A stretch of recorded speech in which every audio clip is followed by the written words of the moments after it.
And I've been a big Mateusz Gamrot fan. I love the way he grapples. I love the style of his game. I'm like one of the only guys out there who I think really enjoys his style. Him and Merab, love that. Welcome to First Strike, only on VSiN, the sports betting network. Here's your hosts, Dave Ross and Rob Moreno.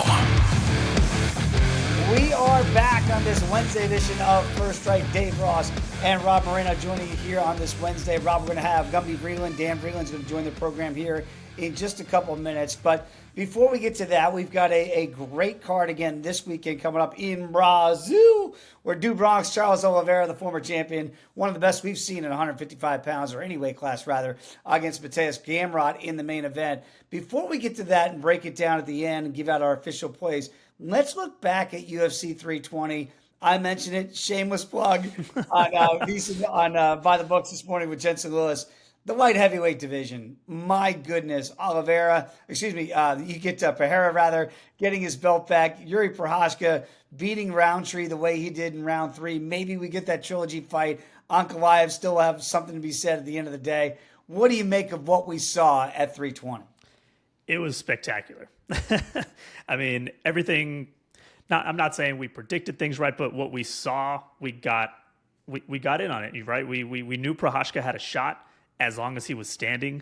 I mean, I know it wasn't the most favorable number. I think I got him at minus 160, but I was tweeting with a couple people, and they were saying, he doesn't look good in the first round, he doesn't look good in the second round, and I'm like, that's just the way he is. Like, I think there's still a shot. Yeah. And then bang, third round hits, and my goodness, Prochazka. And yeah, the light heavyweight division, man, it is full of beasts. Yeah, you go out there and you see Prochazka after finishing Khalil in that third round, and it was spectacular because just the way he thinks. We've talked about it. To me, he's the most interesting man in MMA, maybe in the world, and that he's not a points fighter, right? So as long as that clock, he doesn't care about giving up a round. It's not that he's actively trying to lose the rounds. Right. It's just that that's not the way he processes fights. And that's why he's only been beaten twice in his professional MMA career by one guy, Alex Pereira, who is now and new again. It's fascinating, really, when you go down the Prochazka rabbit hole as to who he is as a fighter and the way he views himself as a fighter. Will we get that third shot? We don't know. He went out there. He was octagon side. Which was amazing, by the way. Like, so cool to see. He was moved to tears by seeing Pereira destroy Magomed Ankalaev in about 90 seconds here in short order to get that done. Look, you and I were both on the right side there on the Pereira side at the price point. We felt it was too good at plus 220, 215, whatever you got out there in the marketplace. But, Rob, I am surprised that he, right from the jump, stepped right to Ankalaev and gave him no quarter and no space to operate. Yeah, it was. I mean, we talked about him having another level of aggression that he might show, and I didn't expect it that fast either. But, man, he came out and just put him up against the cage, closed that distance, and knew what he wanted to accomplish. And I do question, so one of my least favorite things is when fighters reveal injuries after the fact. Whether we're betting on them, whether we're not, I'm like, that's really important for us to know. But I understand you have an opponent. But it's interesting that Pereira was dropping elbows right on the ribs. I wonder if he knew something. And, and Ankalaev said he had the bad ribs. Maybe they got bad because of those elbows that were being dropped on him. Right. It's all that happened before the fight. And, we had heard those rumors that Alex wasn't 100% in the first fight against Ankalaev. The way these guys train, it's hard for them to be at 100%. I know that's Absolutely. The goal. And then, oh, by the way, we're just overlooking Merab Dvalishvili, his 5-round destruction of Corey Sandhagen. Sandhagen was game early. I think it followed the script. We kept trying to find betting angles on the Sandhagen side. We couldn't come up with them, and I think for good reason again. Yeah, and Merab, my goodness, he showed some hands in that second round. I was taken aback. I was like, oh my gosh, he's trying to knock him out, and he might knock him out. This is crazy. But, he went back to Old Faithful, and he hit that, what did he hit, 20 takedowns or something in the fight, not breaking the record of the most held by Nurmagomedov, but man, we are seeing something special in Merab Dvalishvili.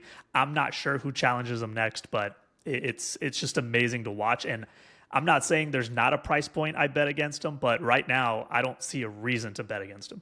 Yeah, we had him in parlay pieces, but also we did take some stabs at the submission price point at plus 950 that didn't get there. But I was a little disappointed to hear Merab say after the fight he was going for the record of takedowns. It's like, no, Like we talked about, go to finish, work to finish, and you can get that like you did against Sean O'Malley. But yeah, Merab, right now, there's just no equal that we've seen at 135 pounds. That is for sure. Okay, you and I are going to wrap up the program here today with some of our best bets here on the Brazil card. But let's catch up with Dan Vreeland next. Gumby Vreeland, I call him the hardest working man in MMA. We'll get his thoughts on what we saw and what we're going to see this weekend. That is next right here on First Strike.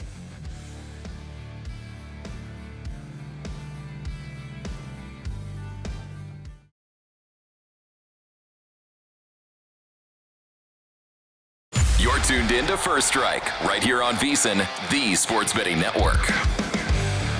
We continue First Strike here on VSiN. It's always a pleasure to catch up with who I call the James Brown of MMA, the hardest working man in mixed martial arts coverage, the one and only Dan Vreeland, Gumby Vreeland, on there on X. Gumby, great to be with you, Dan. I got to ask you, because you have so many places that people can access your info. Tell the people where they get all of your fine work. Yeah, so you can get me podcast style. I do some interviews on the Top Turtle MMA podcast. You can catch that on Cage Side Press, which is where the writing goes for that podcast too. And then I work for the Sports Gambling Podcast Network. You can check out the MMA Gambling Podcast. We not only break down the UFC fights, we got one for LFA this weekend, CFFC, a lot of the smaller promotions that people just aren't hitting. So if you're looking to get in on that kind of stuff, that's your place to go.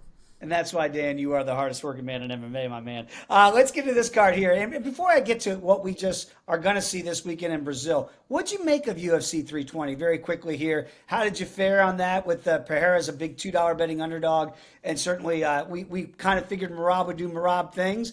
And then we had Prochazka and Khalil in just a wild finish there in the third round. I mean, the Khalil one stopped me from having what would have been a monumental weekend because I was big on Khalil in that one. But I did have Pereira. I thought, adjust a couple of things in the striking. He should be way better in the striking. And like he showed that as long as he's not scared, he's going to pretty much demolish everybody. And so I really liked that adjustment from him. I think we're going to see big things moving forward for him. What to say about Merab? The guy's going to clean out everybody at bantamweight. He's going to hit 7,000 takedowns. We're going to start talking about him like we do Habib and GSP and Anderson Silva soon because, that's the level he's getting to in terms of dominating his division. And then in terms for me personally, the Jakob Wiklash decision, which went my way very nicely, whether it should have or shouldn't have, doesn't, the MMA gods giveth and they taketh away, and they gaveth there. So I'll take that one. So overall, it was a pretty good night for me. Yeah, we've been on the wrong side of a lot of those where you go, how did we lose that fight? Sometimes remember the good ones like you did there. Dan, I want to talk about this card, obviously, coming up in Brazil. Early start for us here in the United States, depending on your perspective. And before we get to some specific fights, what I'm going to ask you. The fight that you can't wait to watch and the fight you can't wait to bet. So let's start with the one that I can't wait to watch. I love this Michael Aswell fight. I'm a big fan of Michael Aswell anytime he throws down. You're seeing those 4-ounce guys down in Texas just absolutely bringing a fight no matter what. And once again, anytime he fights, I'm tuning in and having an opponent who's willing to throw down with him excites me. The one I can't wait to bet is I'm loving Nickel here. Nickel is a guy who I think a lot of people are underrating because of the fact that he got submitted by Jesus Aguilar in his first fight. And look, if you go back and you watch that fight, he was incredible in that fight. He started off with a big takedown, lots of control time. He used a Kimura grip to Kimura back take. Really, really impressive grappling stuff. And then when he went to get up once, he got guillotined. And all of a sudden, he's an underdog now. He's an underdog in his second fight, in a fight where he really shouldn't be. Not only do I think he should not be an underdog, but I think it should be heavily juiced to the fact that he's going to get a submission here. And I'm seeing it right now. Nickel by submission, you can get it 425. And for me, that's the one I'm all over. I love his money line. I love the submission line. Plus $1.02 right now on the nickel side and over $4 for the sub. Dan Vreeland, I'm going to be riding with you on that one as well. And you mention Aswell. He's right now, I'm seeing here on DraftKings on a Wednesday, $1.48 against Lucas Almeida, plus $1.24 on the Brazilian. Do you think that that's a fair price point there at $1.48 on Aswell? I do, just because he hasn't had a lot of put away power in big fights, and ultimately it's cost him, right? Because he's a volume first guy. Yeah. Part of why I love watching him, right, is because he's a volume first guy. You watch that fight with Bogdan Grad on the Contender Series. I personally thought he should have come away with the victory, but, just the bigger shots came from Grad, while the more shots came from him. And then we saw it in his UFC debut, granted on short notice, just like racking up the strikes, but maybe not putting people away. I think for that reason, you can't install him as too big of a favorite here, but I think with the full fight camp and the fact that he does so much damage, and look, Lucas Almeida, not the defensive striker that maybe Bogdan Grad is. I think he's going to eat a lot of punches, and I think he's going to rack up a big, significant strike number. Absolutely love it. And I love that you always go deeper down the cards here to get us started here on First Strike for this iteration of it. Let's get to the main event because I'm fascinated by it. We know that Mateusz Gamrot is not necessarily a big shot guy, right? This guy's going to want to wrestle some more. So we know the pedigree. Look, do Bronx, BJJ, when you get down the ground, you never know what you're going to get. But unless you hurt him, I always feel like he might be game for 5 rounds in this main event. Does Gamrot have enough to hurt Oliveira and really put him on notice if he gets him on his back? I don't really think so. I'm all over Oliveira in this fight, and I've been a big Mateusz Gamrot fan. I love the way he grapples. I love the style of his game. I'm like one of the only guys out there who I think really enjoys his style. Him and Merab, love that. Give me more of that. But like on that note, we watched what happens when he can't get close to a fighter, right? He couldn't get close to Dan Hooker. He's spamming those overhand rights to try to get in on the legs, to try to hurt him, to try to set something up. And what did Dan Hooker do? He poked him and moved away, poked him and moved away. Now what happens when he faces Dan Hooker with exceptional grappling ability? Because, right, like that's the length he's seeing here from Charles Oliveira, is a guy who's tall, he boxes well from distance, he can back you down, which, by the way, Dan Hooker backed him down and hurt him in that first round, hurt him real bad in that first round. We've seen Charles Oliveira do that with his striking. I know we think first of him as a grappler, but he really has turned into an exceptional boxer as well. So we're going to see him use that technical boxing and stay on the outside. I think you're going to see a frustrated Mateusz Gamrot come the second and third round, and I think that's when he starts doing things that are stupid. It's shooting takedowns from too far away, winding up in front headlock positions against a guy with, amazing submission abilities. And I think when that happens, it's over for him. Now, the total is sitting at 3.5 rounds. Is juiced to the under, which surprises me a little bit at $1.25. Do you think that if there's going to be a stoppage, you and I both think that would come from the Oliveira side, not necessarily the Gamrot side. Do you think Chucky can get it done inside of what would be 4.5 rounds, essentially? Yeah, so I do think he can get it done inside the distance, but I think the inside the distance play would be where I live there, because mainly, while it's listed at 3.5 and it's juiced to the unders, I do think there's a good chance it hits the over for the purpose of the fact that, like I just said, it's going to take frustration from Gamrot for him to make that mistake. He is not going to make that mistake early. He's not going to shoot from too far away in the first round. He's not going to shoot from too far away in the second round. It's after he's eaten 100 jabs and he's whiffed on 16 overhand rights and he's getting tired in the third round, then he shoots the sloppy takedown. And will that come in the first half of the third or the second half of the third? I mean, that's not really where I want my money sitting.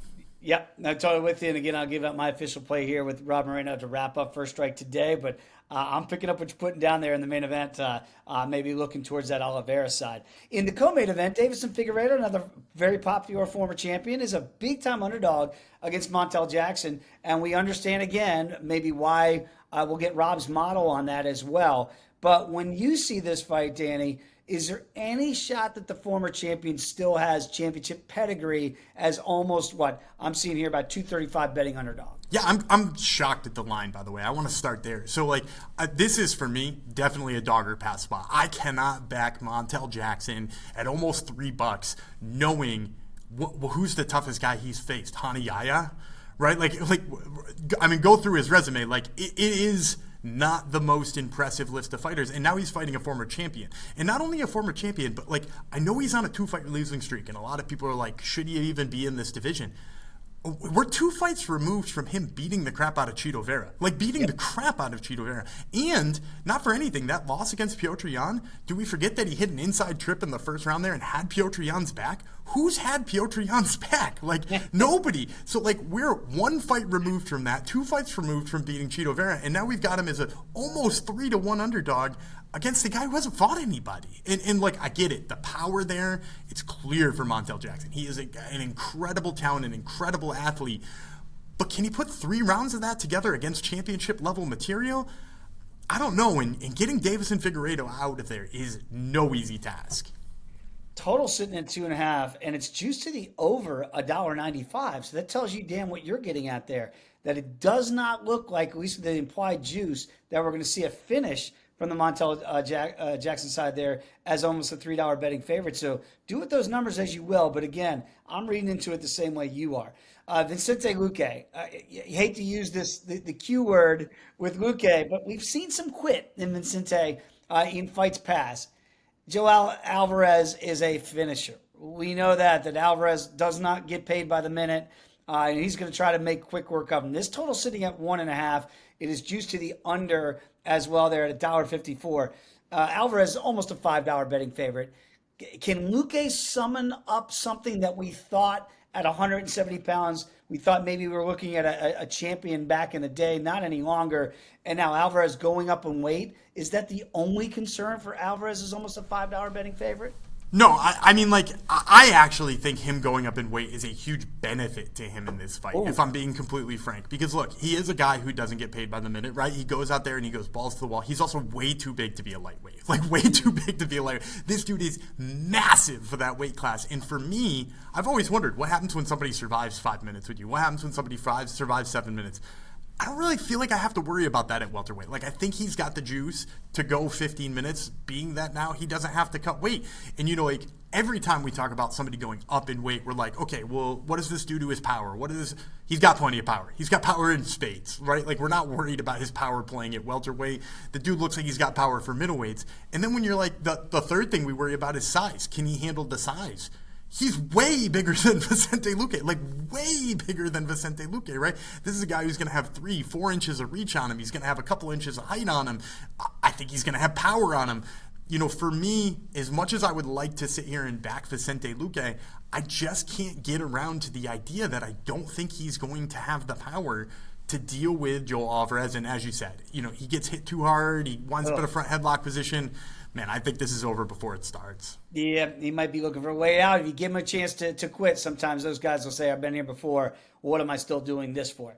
Dan, before we wrap it up here, is there any other fight on the card? Because you go up and down this thing and always find gems for us. Is there any other fight maybe off the beaten path that you like this week? Yeah, I mean, the big one for me, Walter Walker. I mean, like, he's not good, I don't think, but he is. He has won 3 in a row, right? He's won 3 fights in a row, all of them by heel hook at heavyweight, which, like, you're like, is this a sustainable model?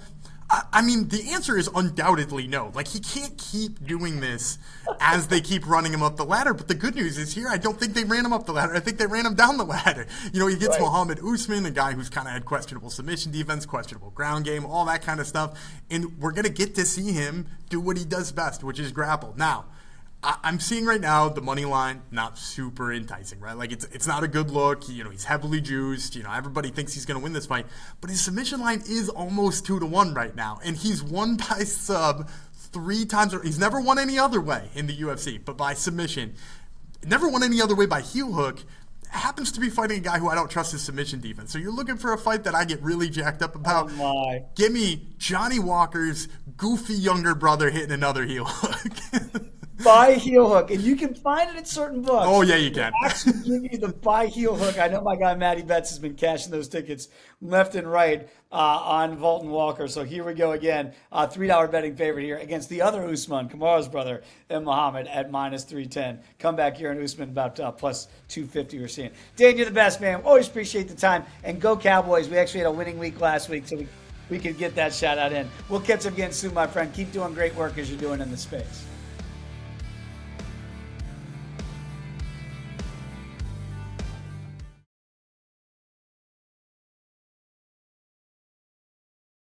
You're tuned in to First Strike, right here on VSiN, the Sports Betting Network. We are back on First Strike. Dave Ross and Rob Moreno. Great conversation with Dan Vreeland in the last segment. Again, that just breaks down fights from so many different angles. Love getting his thoughts on it. And again, if you want to bet smarter, certainly in UFC, you need to be a VSiN Pro subscriber if you're not already. Like Rob, we talk about this all the time. $9.99 for an intro offer for your very first month. And again, you're going to get access to what Rob's going to write and put up there at VSiN.com. Britton Hess, his expert analysis, Lou Finicaro, who joins my program on VSiN by the Books with Jensen Lewis each and every Friday. I mean, Rob, for $9.99, we're going to give you all of that and all the other sports. But again, if you want to bet the UFC smarter, you need to be a VSiN Pro subscriber. 100%. I mean, and you mentioned him. Shout out Britton Hess, who when I woke up Monday morning, checked the VSiN board. He went 6-0 over the weekend at UFC. I mean, he didn't come on the pod, but we'll lift his name because, man, he did pretty well. So that's what you get with the VSiN Pro subscription. Yeah, he goes 6-0. Come on, man. Take a lap, Britton Hess. That is amazing work right there. And look, I'm not going to lead the witness down the primrose path much longer, Rob. And we talked about it off the top of the show today. We're going to get to the Modelo plays that you have out there.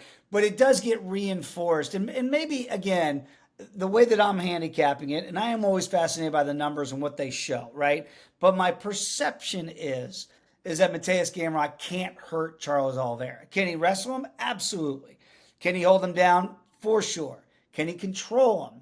That's going to be the big question as to where you go in almost a pick 'em fight. I am going to be leaning to the side. I will be playing Du Bronx, Charles Oliveira, in this main event against Gamrot. I would look to the over as well, 3.5 rounds, because I do think if Charles does damage, it probably would come later. Because you would think Gamrot early on, that's where his advantage would be. Now, if he can sustain it for 25 minutes, I'll tip my cap to him at the end of the night. I see him wearing down a little bit because I think Charles is going to be so hard to control for 5 rounds, and that's why I like Charles late. I'll play him. I do think he might be able to get a finish late, but I'm with Dan. I think it comes after 3.5 rounds. I'll be playing the over at plus money, and I'll be playing Charles Oliveira at right now minus $1.12. I like it. I totally understand the reasoning, and hey, you guys have me second guessing my side, but I'm going Gamrot here. But I want to give the reasons why. And it's, and let's not forget, this isn't the original matchup, right? We had Rafael Fiziev going in there against Charles Oliveira. And what was it? Maybe 2-week notice we got this replacement, which props to Gamrot for stepping in there. And I think it's definitely a huge test for him. And it's a huge step up. And props to Oliveira for wanting to stay on the card and taking this fight because it is a tough fight. There's a reason the line is near a pick'em.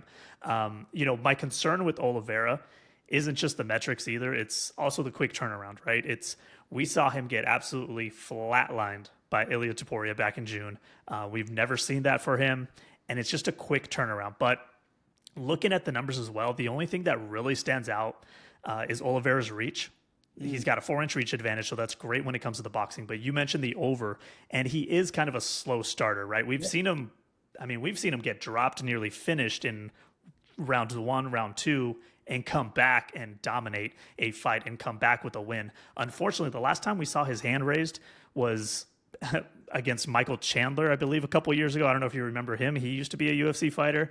That same night, he's holding out for one fight for the rest of his career. It seems by the way, that same night, we saw John Jones. I don't know if you remember him. He used to be a UFC fighter. Heard of him. But that was the last time we saw Charles Oliveira have his hand raised, right? Took some time off, came back against Ilia Topuria, and now he's back for a second time this year. But it is a very different opponent here, and one thing that I always talk about is our XR percentage. Charles Oliveira's XR percentage is 59%, which is pretty low for someone who used to be a former champion, who used to be the tip of the spear in this division. Mateusz Gamrot, 74%. And it's that wrestling, right? It's that grappling. It's that takedown offense that he has. In the striking, they are very close together. Oliveira's 3.41 significant strikes landed per minute with a 0.14 differential. Gamrot's 3.35 with a 0.30 differential. They're very close together. The concern for me is Oliveira's head strike defense is 54%. He's getting hit in the head a lot, and we've seen it, obviously. Gamrot has very good head defense. He's got 71% significant strike defense to the head. So he protects himself. He's hard to hit. And in the grappling, Gamrot has a 90% control rate when it comes to that clinch and ground. Can he control a guy like Charles Oliveira? That's the big question. Gamrot also has a 91% takedown defense. And as we've seen, Oliveira, he is absolutely dangerous. I mean, he has, I believe, 16 submission wins in his UFC career. And it really falls down to, can Gamrot stay out of that trouble? It's 5 rounds, and you're right. What happens in rounds 4 and 5 if Oliveira is still there? I'm not saying Gamrot needs to put him away, but he's going to have to be on his absolute A game to win this fight. The model gives a tiny edge to Mateusz Gamrot here. I thought about going Oliveira, but because of that quick turnaround, I'm taking the small price. It's one of the more friendlier prices on the fight card anyways. So, so I grabbed him. I believe he's minus 105 this morning, minus 108. So we'll grab Gamrot at minus 108. I'll be the outlier on the pod this week. Yeah, I'm with you, though. If Gamrot can figure out a way to actually use those hands with the bad head defense by Oliveira to hurt him, which I don't think he can, but if he does, then he should look to finish inside that 3.5 rounds. Because if he doesn't, I think the longer the fight, like go back to the Sarukian fight, even though Charles didn't get his hand raised, I think you can make a strong case that Oliveira won that fight and certainly had Arman in all sorts of trouble in that third and final round. This is a 5-round fight. I think that works to Oliveira's advantage if Gamrot cannot do damage early in the fight. Could be a good live betting spot as well, depending on how the first 3 rounds work out. We talked about it with Deiveson Figueiredo against Montel Jackson with Dan Vreeland, and he does take it as a look of disrespect for where Figgy's numbers are. What do the numbers show you, Rob, with El Modelo? Because I wonder if the respect is bona fide, if you will. El Modelo is just being disrespecting to Deiveson Figueiredo, that's for sure. I used to be a big Figueiredo fan. Not that I'm not. I still am a Figueiredo fan. I mean, that guy put on some classics back when he was champion. I mean, 4 fights against Brandon Moreno. All 4 of those fights are worth watching, by the way. But since then, since moving up in weight, he's 3-2 since moving up, but he's got a 2-fight losing streak that is a little concerning to me. He's 37 years old now. That last fight against Sandhagen was that knee injury, which, you can say to fluke situation, but Corey did roll in that situation to exactly hurt him. Maybe not to that extent, but it got him the win. But we do need to put an asterisk on the TKO side when you think about Figueiredo being TKO'd twice in the UFC, because one was due to an eye injury against Brandon Moreno, and then we have the knee injury. So not all TKOs are created equal in the UFC. And then you got Montel Jackson, and I agree with Dan.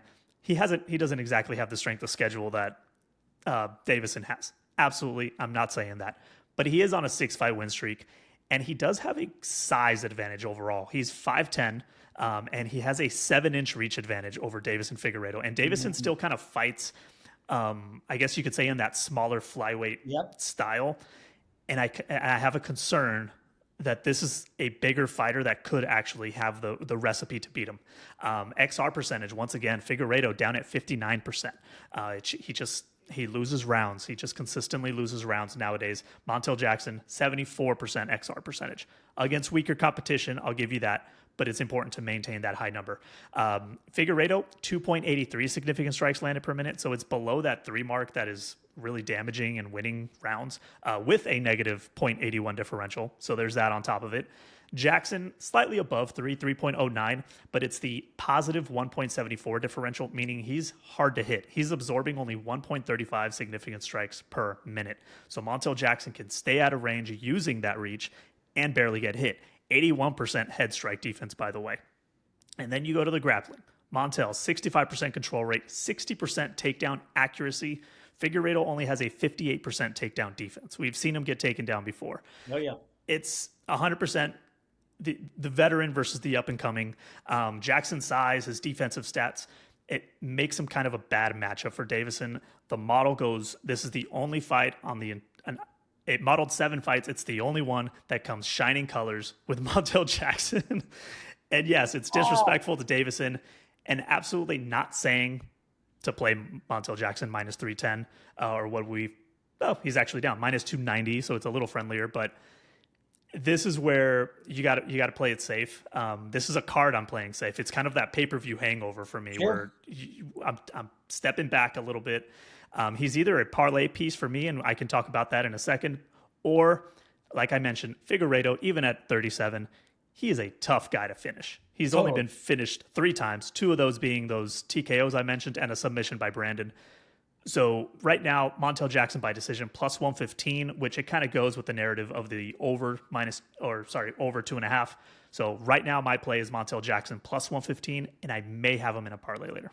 And again, if you want to play that over 2.5 rounds, you're just weighing $1.95 versus the 290 right today with Montel Jackson. So depending on the books and where you shop, if you do think this thing's going to hit the cards, you can even shorten that price tag for the fight to go the distance instead of laying that big price point here on Montel Jackson. Because I'm with you, really tough to get Figgy out. But if he's at that big a disadvantage with the metrics, maybe this is the guy, the younger guy, to get it done. We've seen it. There's no space for old men. It feels like in this sport. So it's a cruel, cruel world out there. It is very cruel out there. I mentioned at the top of the show that I think Yuri Prochazka is the most interesting man, maybe in the world, not just MMA. If it's not Yuri, it could be either one of the Walker brothers. Right? It could be Johnny Walker, or it could be Walter Walker in there against Muhammad Usman. What do you make of this? Because we were talking about with Dan with heel hooks. We know this is the way Walter gets it done. Such a specific skill set that he has in the heavyweight division. It's bizarre.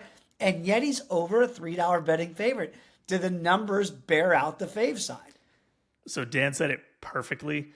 Is normally Walter Walker probably would not be shining in my model, but he did not step up in competition. They stepped him down and they paired him up against someone that is, say what you want. We respect the Usman brothers. Kamaru Usman, definitely one of the greatest welterweights we will ever see.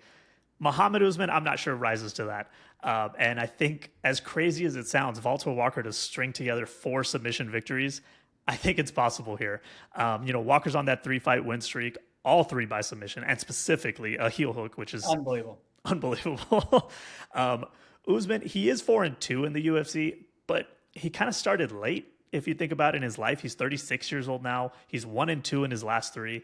And that one win wasn't exactly this impressive thing. And usually you hear heavyweights and you're thinking, ooh, maybe there's knockout potential. Right. That's not the case here. I believe there's 1 knockdown between the 2 of them. And once again, I'm going to hammer it in. XR percentage. Usman's at 53%. So even though he's 4-2 in the UFC, those 6 fights have not proven to be any shining star for him. Walter Walker, 75%, but that's not a surprise considering he's submitted 3 opponents in a row. And it's 100% his only weapon. His striking is 1.9 significant strikes landed per minute. He's not throwing a lot of shots. No. And he has a negative 0.99 differential, but he throws so little that he's barely absorbing anything because he doesn't really engage in those striking shots. Right.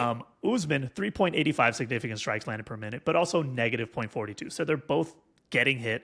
And Usman, 39% significant strike accuracy, 31% of that to the head. So he's not even landing a lot of shots clean. He doesn't really throw combinations, right? He just kind of throws the 1-2, and that's about all you get out of Usman.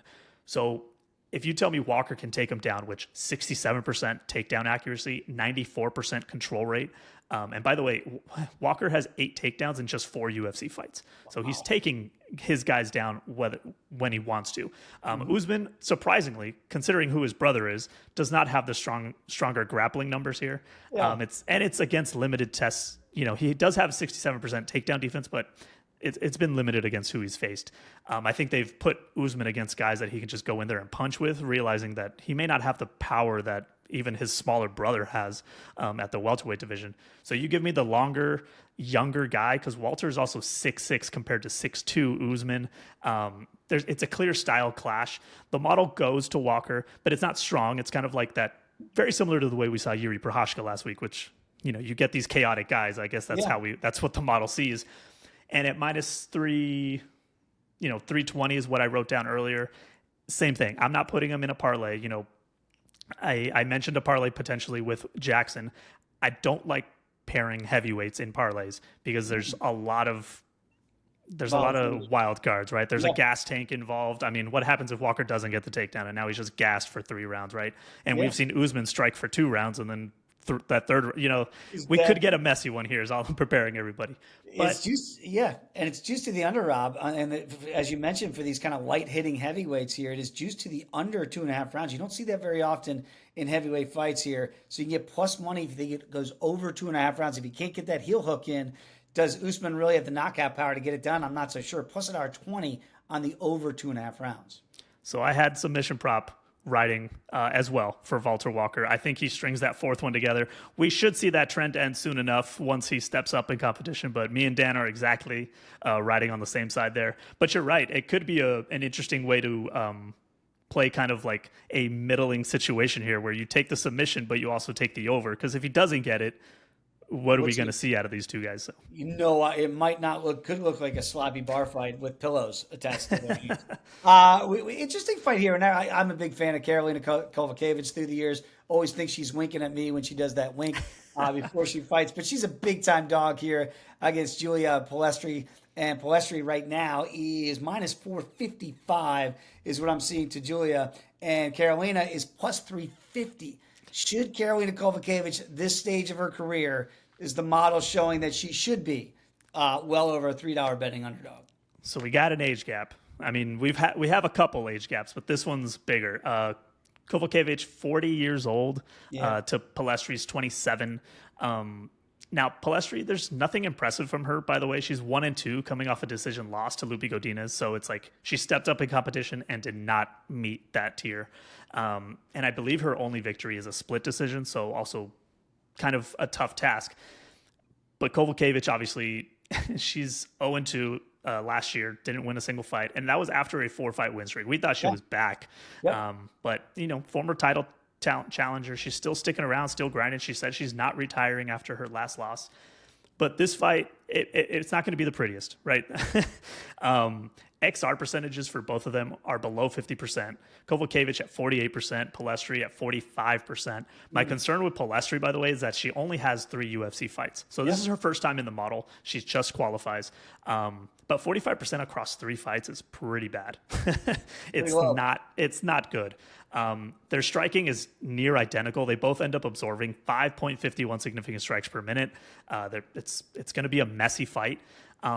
Grappling, Palestri does have 3 takedowns, so 1 per fight if you average that, 75% accuracy, but she only has 37% control time. So that's telling me she might get Karolina down, but what is she going to do with that? Is she even going to be able to keep her down? And Karolina, that takedowns aren't her game. She has 5 takedowns across her entire UFC career at 23% accuracy. It's not her game, but she does have 75% defense, which if you think about her much longer career, 75% takedown defense is very, very good.